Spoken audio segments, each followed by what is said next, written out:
तो friend, YouTube में आप सभी लोगों का स्वागत है। आज कर्मा एंड यू इस ऑडियो बुक समरी में आज कर्म का बैलेंस कैसे कर सकते हैं इसके बारे में हम लोग कुछ जानेंगे। मेरे मन में जब भी सवाल उठते थे तो मेरे दादाजी हमेशा ही मुझे सवालों के जवाब कोई ना कोई किस्सा कहानी सुनाकर ही देते थे।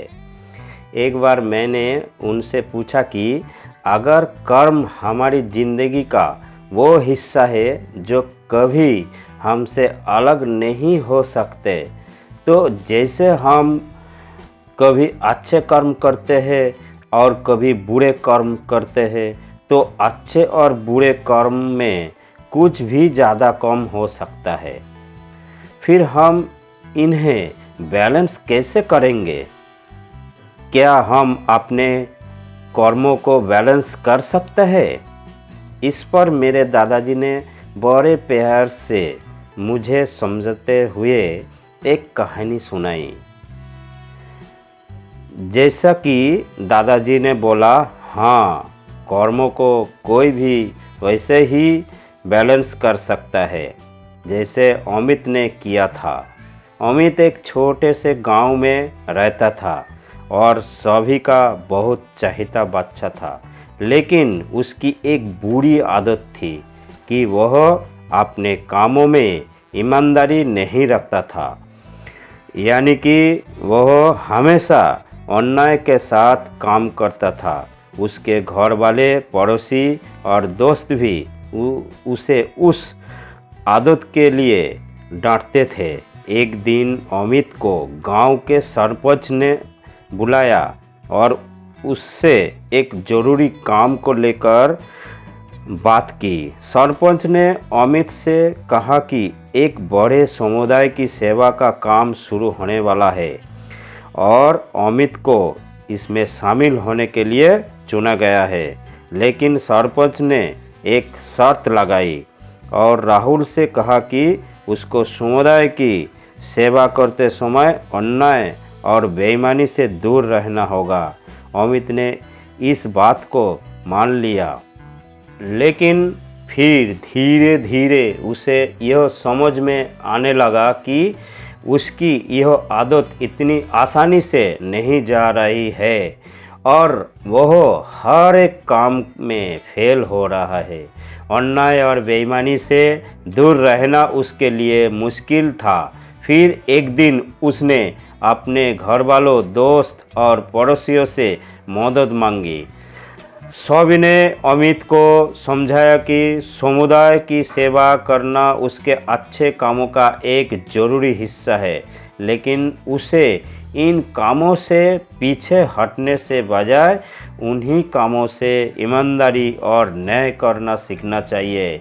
इस तरह से वह जिस परेशानी का सामना कर रहा है वह परेशानी खुद ही ठीक हो जाएगी। इसीलिए उसे बस अपना मन मजबूत करना होगा और उसे इस रास्ते से पीछे नहीं हटना है। अमित ने सभी की सलाह मानी और समुदाय सेवा में शामिल हो गया। शुरुआत में उसे काफ़ी मुश्किल हुई क्योंकि उसे बेईमानी और अन्याय से अपने कामों को जल्दी करने की आदत थी, लेकिन उसने अपने कर्मों को बैलेंस किया।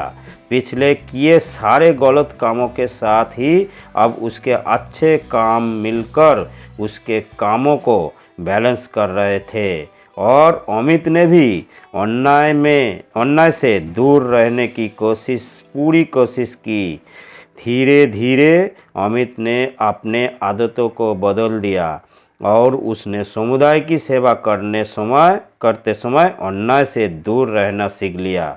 उसके बुरे कर्मों की जगह अब उसके अच्छे कर्म ने उसे समाज में एक अच्छा इंसान बना दिया। तो अब तुम्हें समझ में आया? दादाजी ने मेरे को पूछा कि कैसे और क्यों कर्म को संतुलित रखना है। यह हमें समाज से सही रास्ता दिखाता है और हमें अपने अच्छे कामों से समाज का हिस्सा बनने में मदद करता है। देखो, कामों को संतुलित रखना एक आम इंसान के लिए बहुत ज़रूरी है। ज़िंदगी में हर पल कर्म होता रहता है और इसका बैलेंस रहना ज़िंदगी को सार्थकता और सुख देता है। कर्म को बैलेंस रखने से पहले हमें अपने कामों की चैलेंजेस को समझने की ज़रूरत है। हर काम के पीछे एक किस्सा होता है जो हमारे डिसीजन पर असर डालता है रहता है। एप्रोप्रिएट एक्शन के सिलेक्शन से हम अपनी ज़िंदगी में सोशल, इकोनॉमिक और मेंटल बैलेंस को बनाए रख सकते हैं। एक तरह से इसका मतलब यह भी होता है कि हमें अपने कामों की रिस्पॉन्सिबिलिटी और उनके रिजल्ट को समझना चाहिए। हमें समय के साथ चेंज होते हुए सर्कमस्टेंसेस में बेहतर बनने की कैपेसिटी बनानी चाहिए और इसके साथ ही साथ कुछ आसान से कदम भी उठाने चाहिए जिससे कि कर्मों को आसानी से बैलेंस किया जा सके। इसके लिए हमें अपने टारगेट सेट करने होंगे। सबसे पहले हमें अपने एम को क्लियर सोचना होगा और फिर तय करना होगा कि हमें क्या और कब इसके लिए काम शुरू करना है। टारगेट सेट होने के बाद ये आपको दिखाएंगे कि किस एरिया में हमें कितना टाइम और एनर्जी देनी चाहिए और फिर हम अपने अच्छे कामों को ज़्यादा समय भी दे पाएंगे।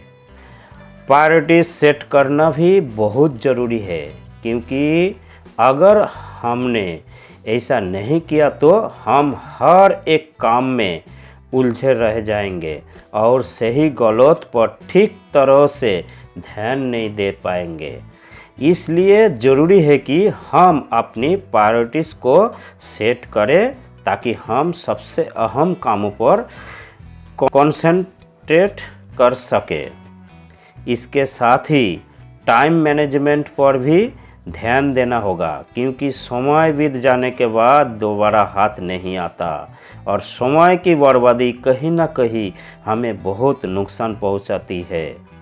इसीलिए कोशिश कीजिए कि समय को सही तरीके से मैनेज किया जाए ताकि सभी काम टाइम पर पूरी कर लिए जाए। लेकिन इसके साथ ही हमें ये ध्यान रखना है कि हम रेगुलरी इंटरवल पर आराम करें। खुद को ध्यान रखना भी बहुत ज़रूरी है क्योंकि इसके बाद ही हम अपने काम पर और अपने टारगेट पर ठीक तरह से अपना टाइम और ध्यान दे पाएंगे। ज़रूरत की हिसाब से रेगुलर इंटरवल लेते रहने चाहिए और आराम करना चाहिए। ये हमें एनर्जी को बनाए रखना और थकान को भी दूर करेगा। और अब आखिरी लेकिन सबसे ज़रूरी बात यह है कि हर काम और बाकी चीज़ से पहले हम खुद को ख्याल रखें और अपनी हेल्थ का ध्यान रखें। इसका असर भी हम पर बहुत ज़्यादा पड़ता है। इसीलिए हेल्दी रहना हमें सभी एरियाज में जगह बनाए रखने के लिए ज़रूरी है। रेगुलर एक्सरसाइज और करेक्ट डाइट, योग, मेडिटेशन, वॉक वगैरह से हम अपने दिन का शुरुआत कर सकते हैं। बात बहुत सीधी सी है, अगर हम अच्छे कर्म करते हैं तो हमारी आत्मा को शांत और सेटिस्फैक्शन मिलता है। अच्छे कर्म हमें सही दिशा में ले जाते हैं, वही दूसरी ओर बुरे कर्म हमें दुख और संघर्ष में डाल देते हैं। और हमें मुक्ति से दूर ले जाते हैं। इसीलिए अगर हो सके तो हमें कोशिश सिर्फ यही करनी चाहिए, खुद को बुरे कामों से बचाना चाहिए और अच्छे कामों को बढ़ावा देना चाहिए। इस तरह हम अपने कर्मों को बैलेंस रख कर अपनी लाइफ को पॉजिटिव डायरेक्शन में ले जा सकते हैं और मोक्ष की ओर बढ़ सकते हैं। थैंक यू दोस्तों। अगर हमारा वीडियो अच्छा लगे तो लाइक शेयर कमेंट करने के लिए मत भूलिएगा। आपका एक लाइक और शेयर मेरे को नया वीडियो बनाने के लिए इंस्पायर करेगा। Thank you.